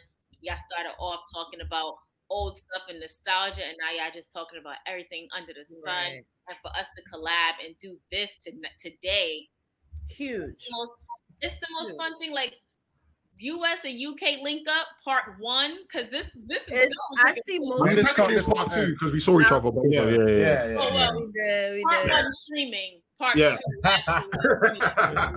And people, I want to also shout out everybody that's watching, that's been in the comments as well, because I think we're having a very important conversation about certain things, especially being that you guys, you know, live in a totally different country and where it's the same issues, it's the same things that we care about, which is that representation and being in that room, which I really appreciate. But I want to get into real quick, y'all time in California. How did y'all decide y'all would come into WrestleMania? Give me some tea. How y'all had a good time? Well, so I think kept saying it. I kept it was after. So we watched WrestleMania 36, the pandemic one. Yeah, we were all on our computers, and I think it was like they announced that they're going to go LA, Hollywood. So it was like, cool, we're going to be there next year. Then obviously they done WrestleMania 30, I think 37. Then after when that finished, everyone signed up for that pre-coating. So as soon as it all came out, like we was like, listen, we gotta be there, we gotta be there. We even tweeted it how many times and over. The boys are gonna be at Hollywood. The boys are gonna be in Hollywood. I think when me and Sam bought our tickets first time, yeah, it felt so surreal. Like when you see the message on Ticketmaster saying, you guys are going to WrestleMania. And I saw it on my wallet, my iPhone said, wallet. oh my gosh, I couldn't believe it. WrestleMania ticket. I couldn't believe it. This is unreal. Yeah, and even I can hear Vince in my head saying, "Welcome to WrestleMania." This is done, yeah. That's what I heard in my head. Yeah. I think me and Sam called each other. Was like, "We're going." I felt like a kid. So, I think when we landed, that's when shit got real, man. Because it was like, we're actually here. Like we're actually enough. Even when we went down in and out, was like we're actually here. Yeah, like I'm in Cali. Like I'm fully in America, California. Was this your first time in the States? No, I've been Florida. I was born there. Second time. Yeah, he's born there. Oh, you was born here. Yeah, I moved to the UK when I was 5. I was born in Houston. Dang, you picked up the accent quick. I had to. I used to get bullied, so I had to. Oh wow, That's so interesting. He still got some sort of like a little twang to it here and there. You say certain words. I just say English is on my first language. Instead of you saying toilet, you say, "Oh, where's the restroom?" I just say restroom. I think it's not a restroom in my house. It's a toilet. A restroom. Why are you resting in the toilet? Yo, me and my coworkers go like we make fun of each other's accents all the time, like the way they say things, the way they be like coffee, and I'm like, how the fuck are y'all supposed? Like, how am I supposed to say it? That's funny, man.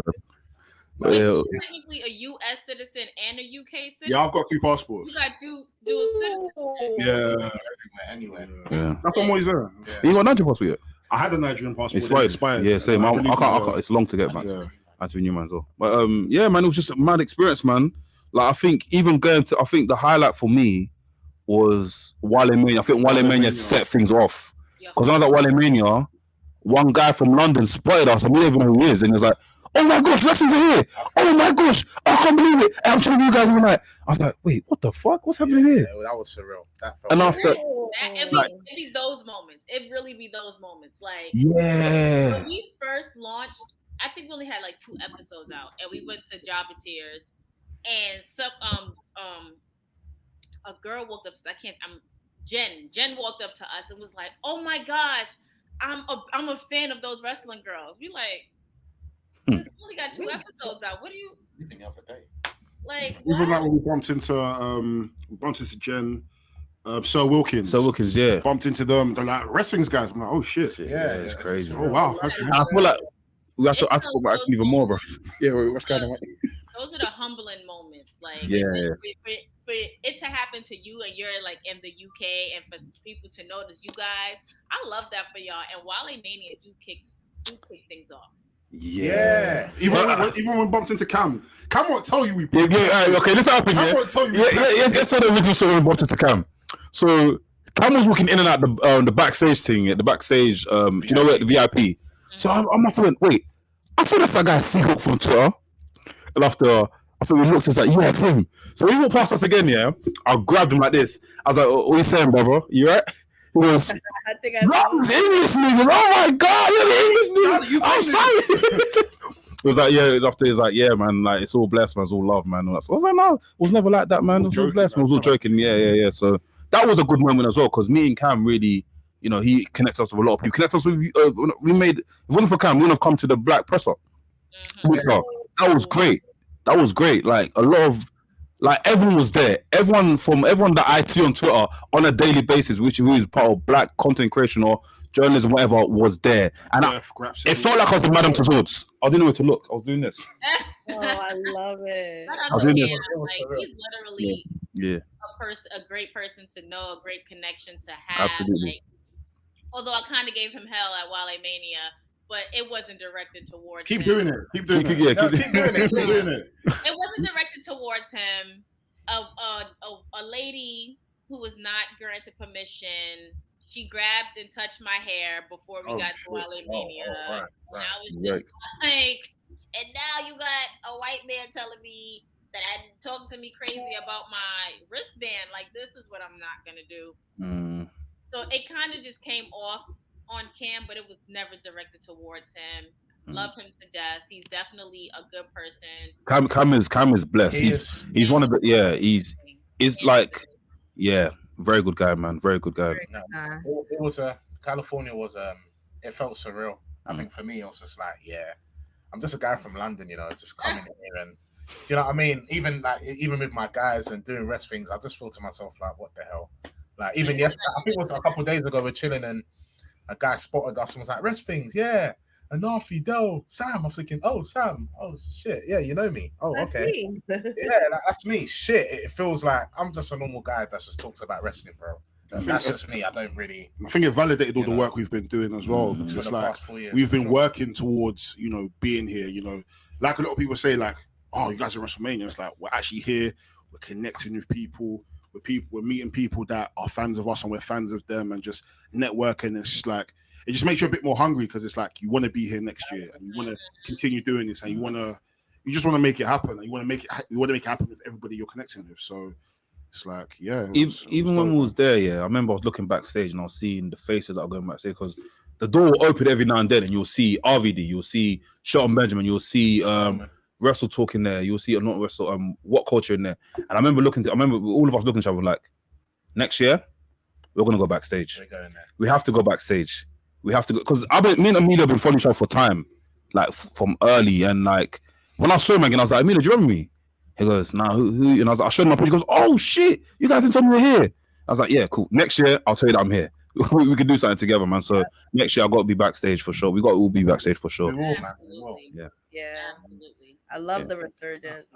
I just add, I think for what it kind of showed for me, it was like the commitment level of everyone. Like this wasn't a situation where WWE called us and was like, oh yeah, guys, come over and put you up in a hotel and pay for your first class flight or whatever the case is. This was that. Yeah, it's gonna happen. That's for sure. But this was a situation where everyone wanted to pave their own way and be there, innit?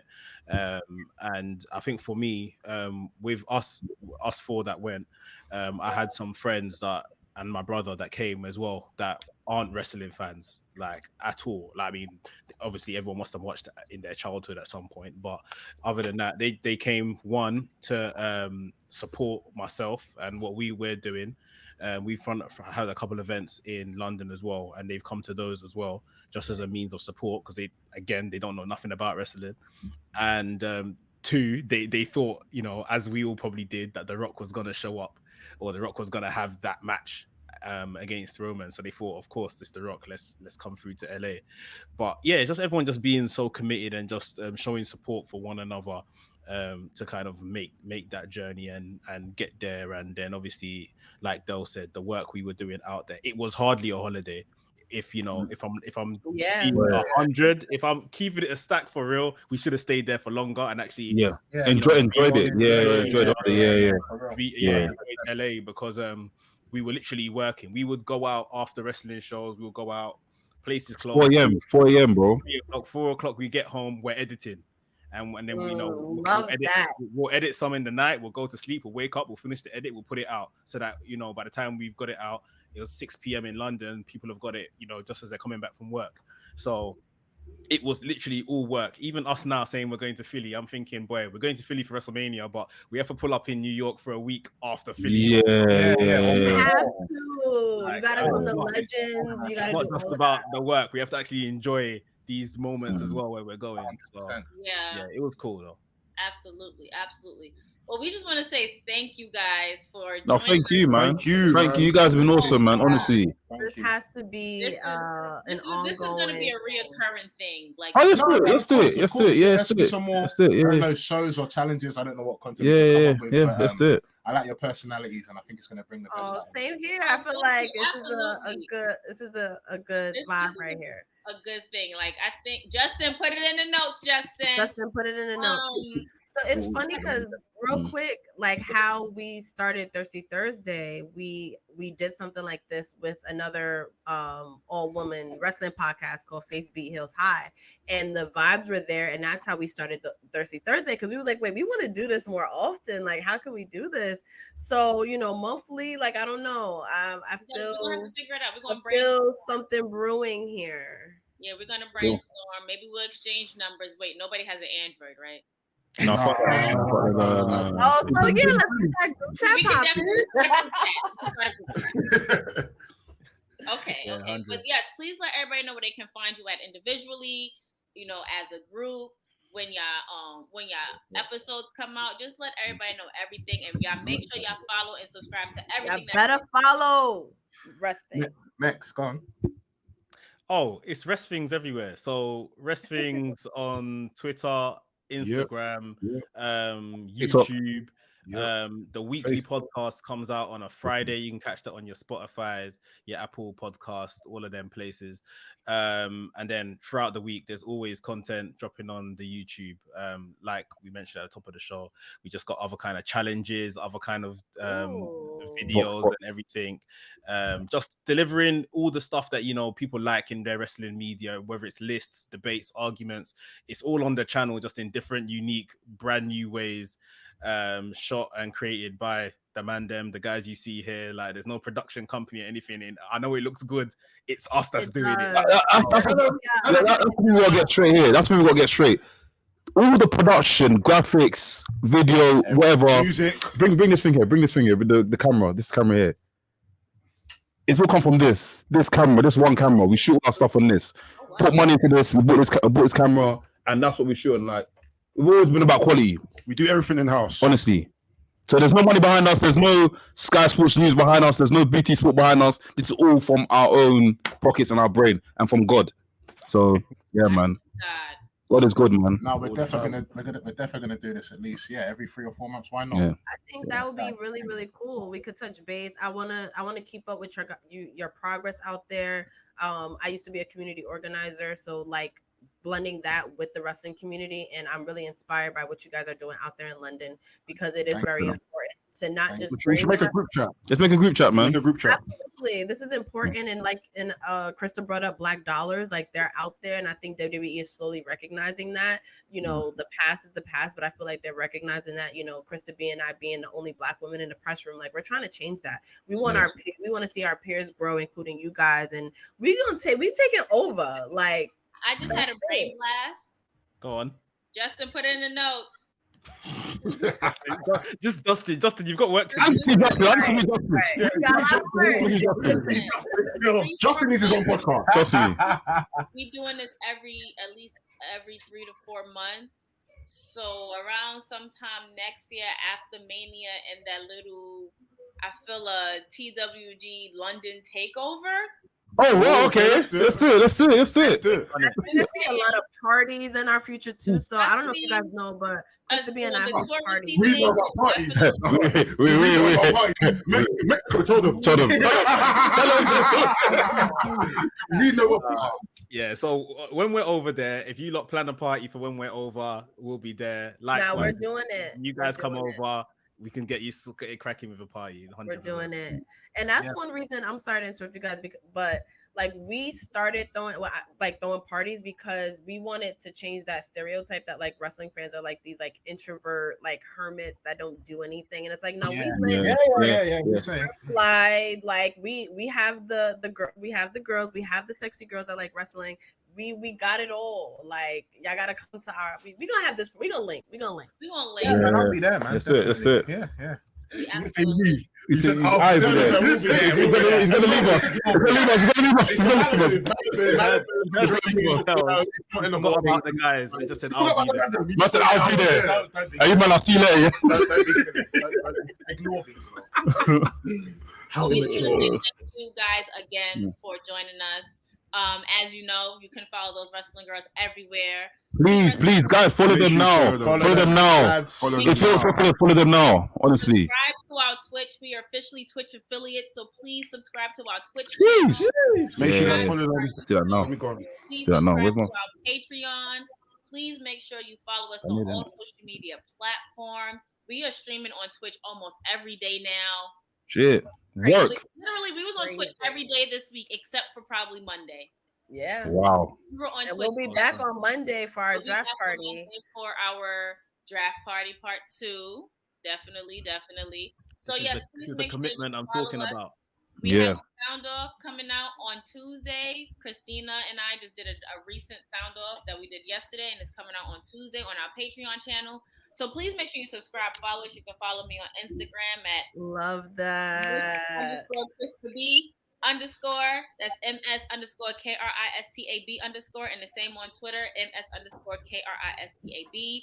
You can follow Miss Queen PR over here on Instagram and Twitter, Queen3_PR. And make sure you subscribe and be in our Facebook discussion group. Just followed. Lit again over there. And we just love having you guys. We just want to say thank you again for Wresthings. Thank you, man. Thank you. Love you. Been amazing, man. Only the beginning. And Yeah. on that note, it's your girl Krista B. Queen Mm. Wresthings, and we are out of here. We see y'all later. Peace. Scoot up. Love that. Hey, what's up, y'all? It's your girl, Krista B, one half of Those Wrestling Girls. And I just want to say thank you for tuning in to another dope episode of Those Wrestling Girls. Please make sure that you tune in and you follow us on everywhere we are. We are on Twitch, we are on Patreon, YouTube, Instagram, Facebook, Twitter, TikTok. Please make sure you follow and subscribe. And as always, we love and appreciate you. And we can't wait to see you for the next episode. On that note, it's your girl, Krista B, and I'm out of here. Bye.